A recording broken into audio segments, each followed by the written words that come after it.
Welcome to the Movers and Shakers podcast, where real students are doing real deals in the world of multifamily real estate. I'm Vince Gethings, the owner of the Wheel Profits Academy.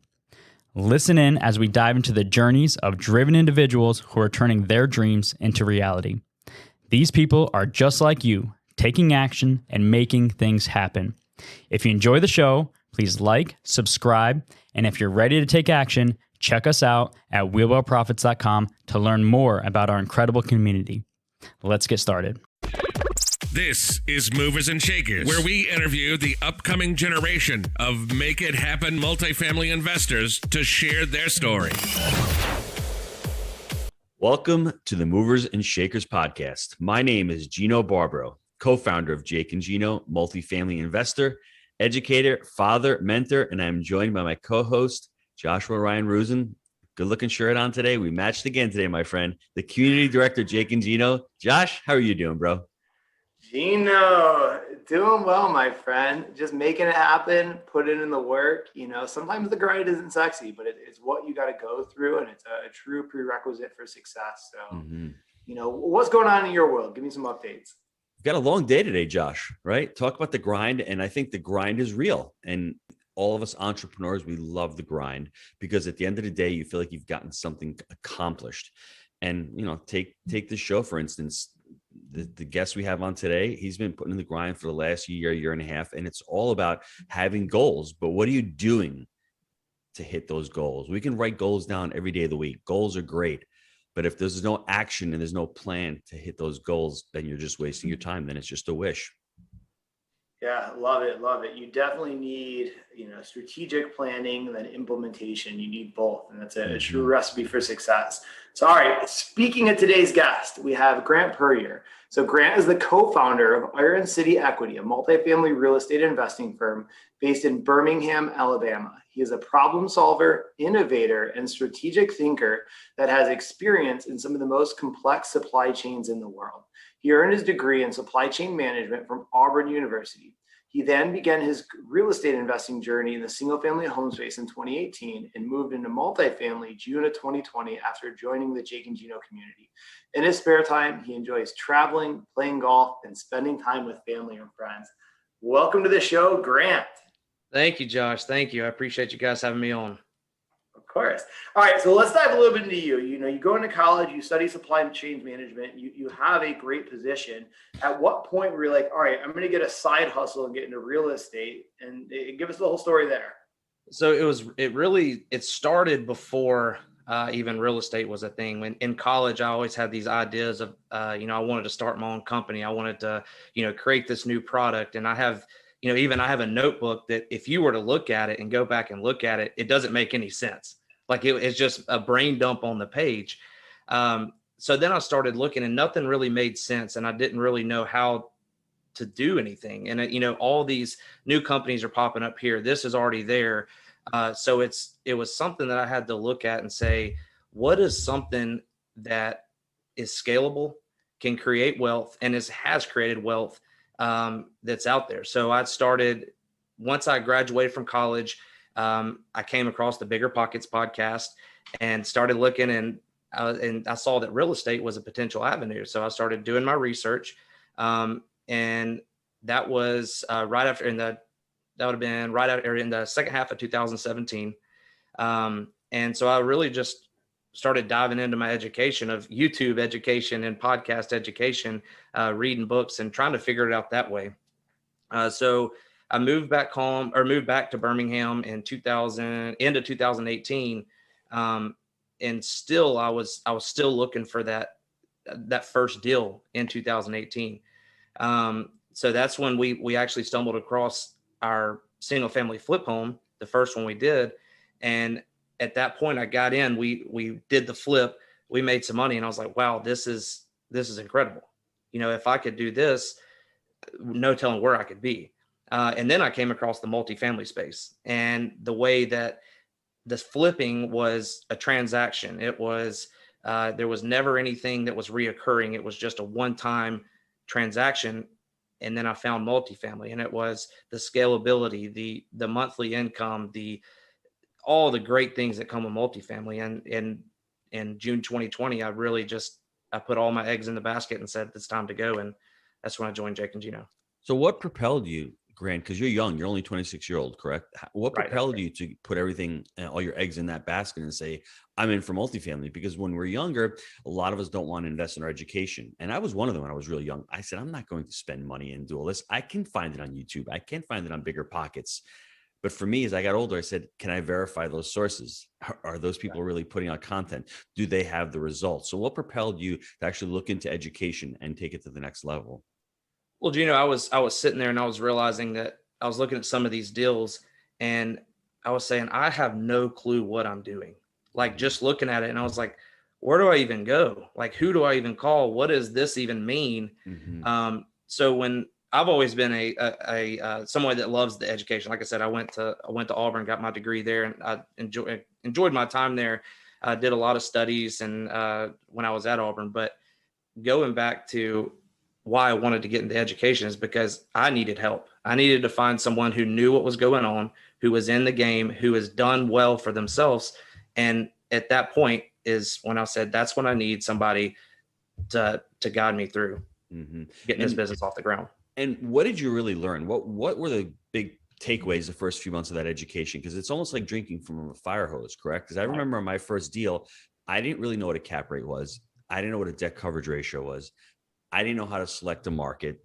I didn't know how to underwrite a sponsor. I didn't know how to look at a deal holistically. Buy right, manage right, finance right. What the heck is all that? It's all coming at you. I mean, what were those big takeaways those first couple months for you? So the big takeaway that I had these coming in, I had these limiting beliefs of that, you know, I can't do this. Why me? Why can I do this? Why, if it's, you know, if somebody like me can do it, then why isn't my neighbor doing it? Why is it this happening? You know, what did all these very successful people have that I don't? And that was the biggest thing I took away is when I started getting into the education, I was like, I understand this stuff. I can do this stuff. And then once I started learning the lingo, learning, you know, how things are said, how things work, how to underwrite deals, I was going to have those conversations with brokers and with other investors. And at that point, we were having a conversation that was making sense pretty much. And at that point I was like, wow, I can do this. And this is something that I'm going to be able to, you know, grow and scale and eventually do full time. So Grant, that's really powerful there, because what you saw was, hey, look, I have all these limiting beliefs. How can I do this? Why can I do this? And what really overcame them was knowledge. And having that knowledge created confidence, which led to execution, action, and eventually results. So that's, for everyone listening, that's a really powerful recipe, right? To overcome those limiting beliefs is getting educated, having the knowledge to have the confidence to execute. So love that. So Josh, let me add a couple of things onto that. The first one is behaviors are belief driven. If you think you can do it, you can do it. If you believe that everyone out there is not doing it, how can I do it? Guess what? Grant is not going to pick up the phone. The second thing, Grant's a hustler, everyone. Little secret out there. He didn't come to one event at Jake and Gino. He came to all of the events, even during COVID. He didn't make an excuse. He got out there, he networked, and he created success for himself. You can become passive in life. If you're passive in life, you're not going to be successful. By coming to the events, meeting other people, getting out there, networking, asking questions, that will bring success to you. Education times action equals results. We can get educated all we want. Sooner or later, we're going to have to take that massive action, and Grant coupled the both of them. And I think the third point, Josh, that I'd like to make is I had the pleasure of podcasting Mark Victor Hansen the other day. And when I was speaking to him, he's a wealth of knowledge. He a mile a minute. But the thing that kept recurring to me was, and I was reading Napoleon Hill's book. I'm actually reading it again right now. He kept talking about the mastermind. And I was talking with Grant off camera before. It's not 1 + 1. If you connect with a person, 1 + 1 equals 11, not 2, because all of a sudden you have other thoughts going on. And I think for my success, getting involved with Jake, I wouldn't be here right now if it wasn't for Jake, for the ability to mastermind and leverage him, and then my partner, Mike, and then creating the Jake and Gino community where there's really organic growth within it, and the mastermind and meeting people and going to events and talking and seeing that everyone out there is struggling with what I'm struggling with. You know, the imposter syndrome. How can I do it? Grant, can you speak to that as far as coming to the events and getting that confidence and that networking really, you know, helping you get off the ground? Absolutely.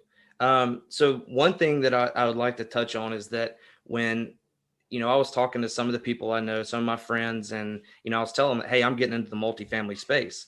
And they were like, okay. And then I was like, okay. And then I was like, I'm wanting to build, I want to build $100 million portfolio. And they're like, okay. Yeah. Okay. So then it was one of those, those aha moments that like, hey, this isn't for everybody. Not everybody is going to do this. Not everybody wants to do the things that I want to do. And when I get to the first event I got to, I was super nervous. I didn't know anybody. It was, a month into joining the community. I didn't know anything about multifamily. I, looked at some of the, done some of the lessons and stuff. And I got there, and then just the casual conversations about everybody has this, this abundance mindset there. And it was just, I just loved it. Like I was welcome with open arms. Everybody wanted to hear where I came from, what I'm doing, how I'm doing it. And on the other side, I wanted to hear about how everybody else was doing things, how where they started, what made them go to this direction. And at the end of the day, it's being surrounded by a community like Jake and Gino, and go into these events. It's the difference between, messing up really early. And I mean, everybody's still going to mess up, but messing up really early, but having that support system in place to, hey, I need to do this. Hey, I want to do this. And sometimes you need that to somebody say, hey, let's go. And that was what I absolutely love about this community, is that we get to these events and it's just 100 miles an hour all the time. And it's great, Grant, correct? Because you're doing a lot of the education at the event. It's a 2-day boot camp. You're learning from the coaches. Our entire team is there. We're having a great time. You're enjoying your networking, but it's also the ability to run a deal by somebody. It's also the ability to network and grow your investor base. It's also the ability to meet a partner there.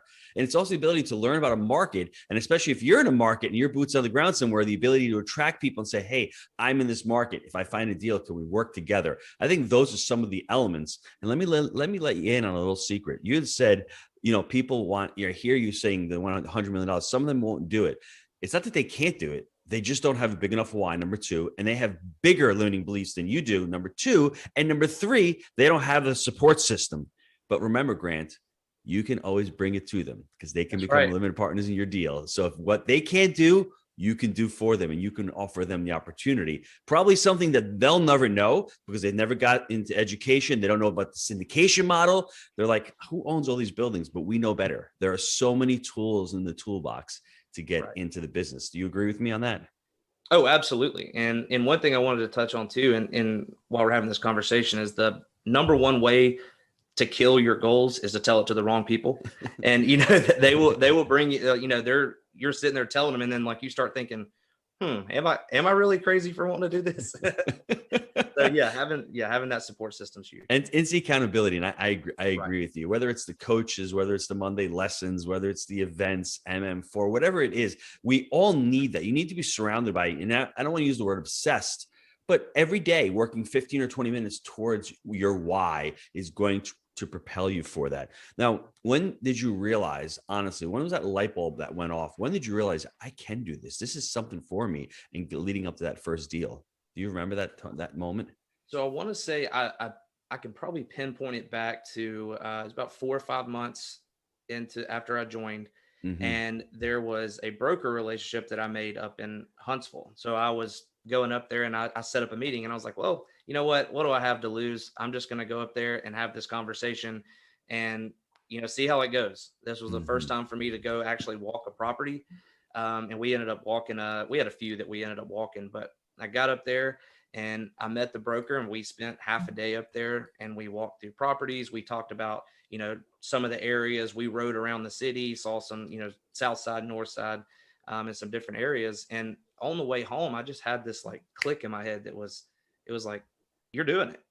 Like you're doing one of the initial things that has to happen is to go find deals. Like you've started that relationship. And this one's just going to be very similar to creating many other relationships in the community. And that was probably the first time that I realized, like, hey, you're actually doing So for lack of a better word, you were probably crapping your pants, because I remember you posting on the private Facebook group. I remember you asking questions. I remember us having a call about it. And it's basically one of those things where you need to get out of your comfort zone. If you've never done it before, what's the worst thing? But 4 months may seem like a long time, but you armed yourself with the knowledge, with the ability to speak the lingo. So when you go talk to the broker, you're not going to ask him for 9 caps in Huntsville, because he's going to laugh at you. So he's not going to take you seriously. So that's the important part. You really got your education on. And from there, going to the deal. So what was the next iteration after you went to that property tour? Let's talk about how you found that first deal and how you got into that first deal. So how I found the first deal was, it was actually the owner he's a property manager, and then he has his brokerage license as well. So this one actually didn't even come through a broker. Mm-hmm. It came through straight on the MLS. Mm-hmm. And the biggest thing that happened when I found that first deal, and that right when it hit on the MLS, I said, I had my team in place. My coaches speak a lot to, and y'all do too, is just speaking through this part of the market cycle. Build your team out. Make sure you're ready for when that deal does come. Mm-hmm. And I was ready. So when I saw that deal, I've been underwriting deals. I saw the deals that didn't make sense. I saw deals that did make sense. Actually, I probably didn't really see deals that made too much sense to this market cycle. Go back and think on that. But yeah, so, looking at all these deals, I've been underwriting deals, making your relationships with your lenders and your, insurance and property managers and the whole 9 yards. Mm-hmm. So when that deal hit the market, I was able to get the financials, saw where this deal would make sense for us. And I was able to submit an offer within, 2 days, 48 hours of, getting the financials. And then once the LOI was accepted, it was like clockwork. Insurance, brokers, lenders. And it was just one after another. And that was, at that time, I was really doing it. You're really doing it. So what happened, everybody, the light bulb went off after 4 months. And what Grant ended up doing was he ended up really going through the education, setting up his buy right criteria, knowing when a deal comes, saying no to a lot of crap, but being focused on saying yes to the right thing.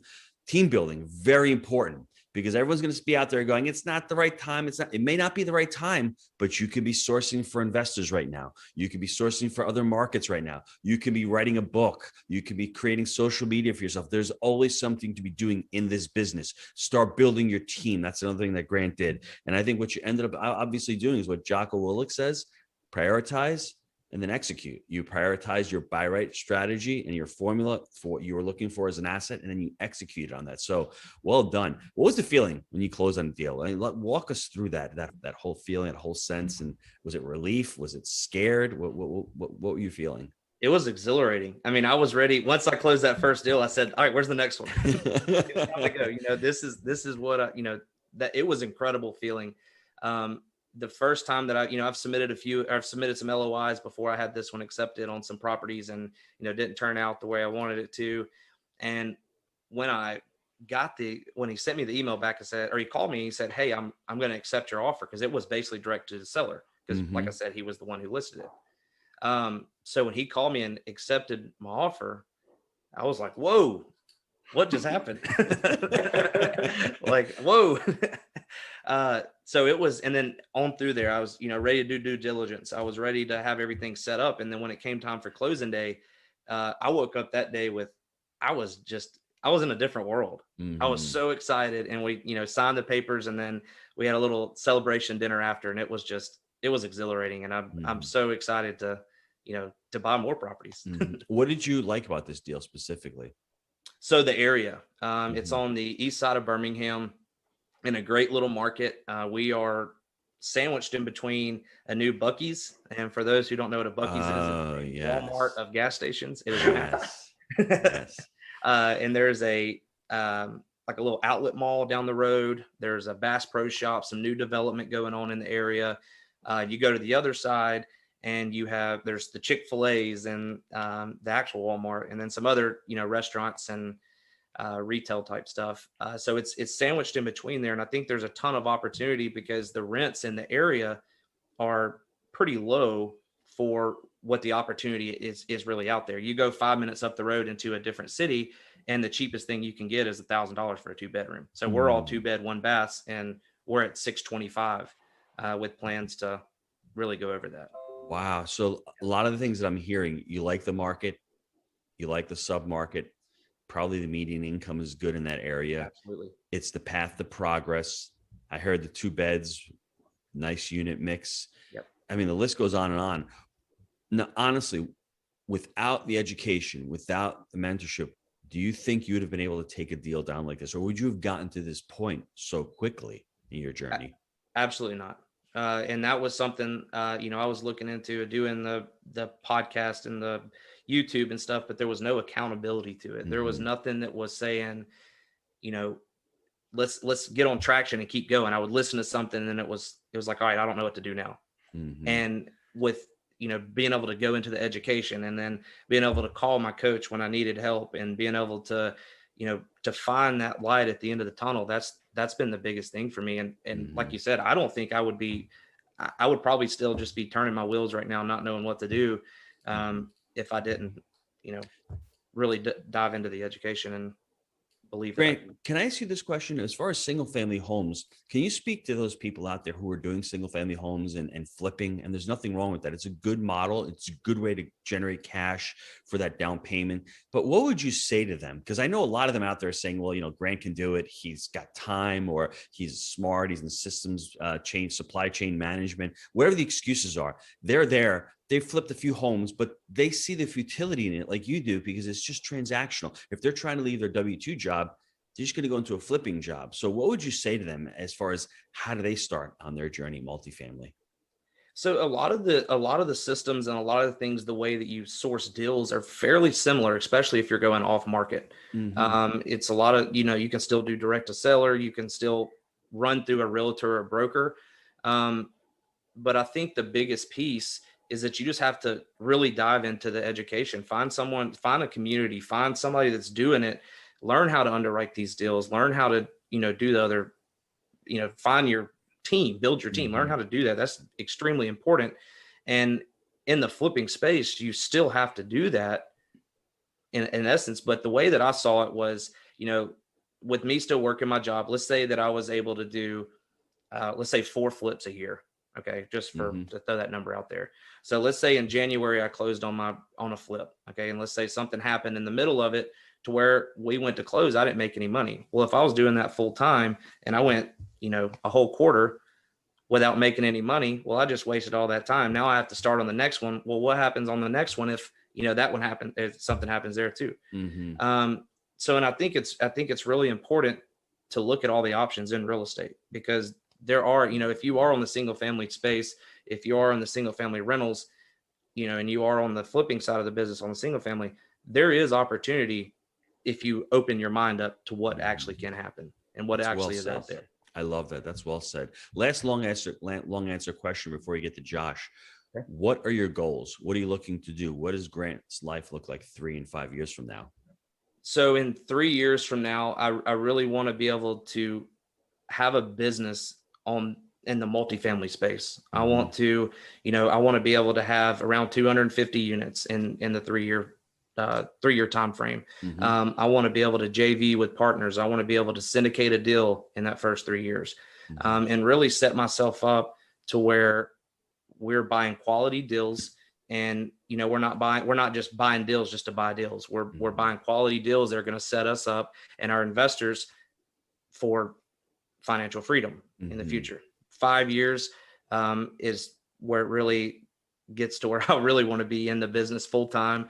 And at that point, building systems out, and we'll have systems at that place, but really building the systems out, and getting ready just to keep expanding. And I think, right now we're at a portion of the market cycle that we're still at the very top. So I think there's some opportunities coming in the next year or so, and that's really going to help propel us forward. I love that. With some excellent, some opportunities. So let's take a quick time out to hear from our sponsors. Gino, I know a lot of our listeners are wanting to take their multifamily investing business to the next level. I know that you've been hard at work helping Jake and Gino students do just that using our framework. Can you explain to the listeners how they can get our help? Guys, we've been hard at work growing our community of like-minded investors, and the results of our members has been nothing short of incredible. We're looking to grow this amazing group. What we're looking for is those who want to follow our proprietary framework that we've created. Buy right, manage right, and finance right. Leverage our connections, education, and mentorship as ways to take your business to the next level. So if you're interested in finding out more about how you can become a part of our amazing community, apply to work with us at jakeandgino.com/apply. Grant, got a few questions for you here. So one thing that really stands out about you is your mature mindset. You are wise beyond your years. And I believe that mindset was the foundation that created success, right? You recognized flipping was transactional. You wanted passive income. You also recognized, although you had a great job, there was more ways to create more success, and having the right people around you is very key as well. So what I would ask then, the question is, for others, how would you recommend them developing that mindset, or where even did you get that mindset from? So I got I'll answer the second part of that question first. So I got my mindset from my family. They owned a business for a long time, and they showed me what financial freedom can look like. And so ever since that I had that, is I always knew there was something more out there. And I always knew that it was never gonna, if me working and just, punching the clock every day, that's never going to get me to where I want to be in life. And I think the biggest thing to develop that mindset is you got to understand your why, and you've got to be obsessed with your why, because I went a whole entire year. Actually, Gino, the day that I closed on my deal was one day before a full year that I was in the community. So throughout looking at all those, driving the properties, having those, going to have those dinners and those lunches with brokers, and, meeting all these people. And you have to understand that your why has to be very powerful, and it has to get you up and get you going every single day. And if not, a lot of people in business, and especially in real estate too, they give up because it might be too hard. So to have that mindset that you want something, you have to go get it, that you have to believe that every single day you wake up. Mm-hmm. So that's an incredible answer, man. I like that. Okay. What about your best habit for success, and why? So it's a little bit, and I learned this from my family, and my dad especially too, is he's always told me one of the biggest ways they were able to be successful is do what you say you're going to do. People miss that in business nowadays, is they get caught up with, oh, I'm going to do this, I'm going to do that. When you tell somebody you're going to do something, and that is literally the biggest thing you can do nowadays, because people will get blown off. People will do this, people will do that. And when you tell a broker, hey, I'm going to underwrite this deal and I'll have you an answer in 48 hours, you stick to that. You don't send them an email a week later and be like, oh yeah, sorry, I forgot. It doesn't build that credibility. And then, you go up and meet a property manager and you say, hey, let's go walk this property, or, hey, what do you have here? Let's go have lunch or something. And then you take them to lunch and then you just don't show up. I mean, that looks bad on you. So I think there's some things that people can do to, really move the needle. It's just as simple as that. It's just do what you're going to, or do what you say you're going to do. Mm-hmm. Words of wisdom, Josh, from a 26-year-old. And I wish most 46 or 56-year-olds lived from that. Robert Cialdini wrote the book Influence. It's commit and be consistent. When you commit to something and you say that I'm going to have an LOI over to you in 48 hours, you better have it over in 48 hours, or else the broker is not going to call you back the next time he or she has a deal. It's very simple to commit to something and be consistent. If you can't commit to it, that's fine. Just tell the broker, you know what, I'm going to have to pass this time. Please send me any offers in the next time. But as simple as that, just commit and can be consistent with your actions. Right. And something to that I think, I'm reading a book right now. It's called The Attributes. And one thing, I've just started the book, and it's an incredible book, but there's something, they talk about resilience in this book. And in that book, they say that he defines resilience as in essence that when things don't go your way, when you've had a stressful day at work, or you've had, something tragic's happen or something great's happen, that if you stay in those state of minds too long, then, it can hurt you. It can hurt you bad. And, you know, if you win, then you've got to come back to your equilibrium, because that's where you operate. And that's where you need to be to run, you know, to keep going forward. And if you stay at that, you know, that high praise winning stage all the time, you'll get passed. Somebody will come in and they'll take what you're looking for. And if you dwell at the bottom, you'll miss opportunities. You know, if you underwrote this deal, you came best and final and you didn't get the deal, you know, you got beat out by, you know, $10,000, I don't know, something crazy like that. And you just stay in that dwelling stage and you don't go get back up and you don't go call that broker. You don't go, you know, have that lunch with the investors, then you're losing that traction that you've built, getting up to the point where you already are. So, and resilience is something I think that I love it. After I read that, I had to write it down and share it with you guys today, because that's something that I love it. I love it. It was when I read that, it just popped off the page to me. Dude, that's powerful. I love it. All right. So speaking of books, what is your favorite book you've ever read? So my favorite book, I've got a ton. So I actually really didn't read a lot of like educational, really a lot of books until a few years ago. And then I finally started reading books. And then next thing I know, I'm reading all these phenomenal books. A lot of them recommended by you guys. But Winning by Tim Grover, I just finished it, just came out, is an extremely, extremely, extremely powerful book. And it talks about, you know, this talks about a lot about, he was Kobe and some great Kobe, MJ, some of their personal coaches. And he talks about the ugly truths behind winning. And it's not always just sunshine and rainbows. You know, winning it can be cruel. And the longer that, you know, when you win once, if you sit there, just kind of what I was talking about, resilience, if you win once and then you sit there on that high horse, winning's leaving. And it's all up to you to basically to find out where you run, and you always have to chase winning. So I love the book. It was an incredible book.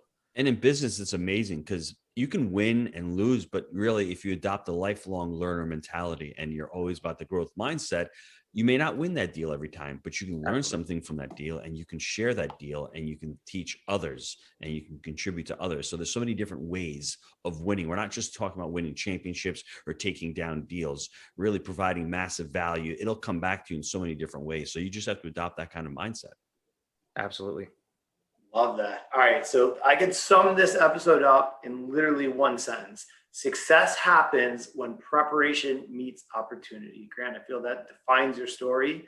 Although Gino's going to give us a detailed recap. Gino, give us some takeaways. Josh, I can't do one sentence, my friend. You know me, right? There's a young Grant Puryear. He graduates the University of Auburn in supply chain management. So he's definitely the smartest person on this podcast by far, not even close. And he's lucky because he has a family business. So he has the right mentors.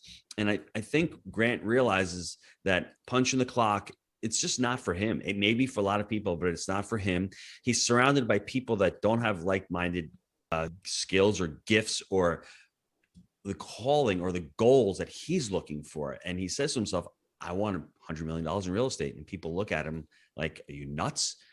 He stumbles upon Bigger Pockets, start listening to Bigger Pockets, and he thinks the single family space is where he wants to go. And what's great about it, he commits and then he figures it out and he does a couple of flips and he says, this is not what I want. That's what all successful entrepreneurs do. They test and measure and they commit and they figure it out. He stumbles upon Bigger Pockets and multifamily. What is multifamily? Gets into the multifamily space, starts learning, starts diving into YouTube, starts diving into podcasts, but he knows that he needs more. He knows there's a lot of information out there. And fortunately for us, he joins the Jake and Gino community in June of 2020.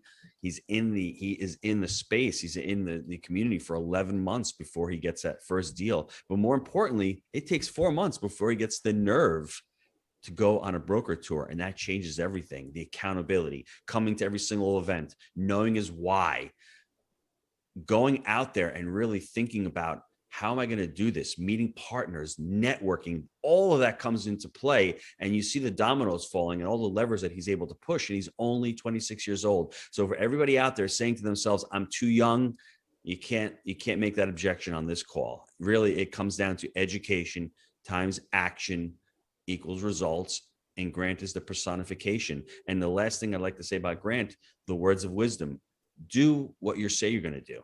If you commit to something, commit 100%, be obsessed. the books that he's mentioned, the resilience, Tim Grover's Winning, it really is about being obsessed with what you want to do, be obsessed about building an amazing life and building an amazing business. And this is just the beginning for Grant Puryear. So I want to thank Grant for being on the show. I've really enjoyed listening to his story and watching him mature and watching him grow into becoming an amazing multifamily entrepreneur. Grant, how can the listeners get a hold of you? So you can reach out to me. I'm on all social media platforms, Grant Puryear, pretty much on all of them.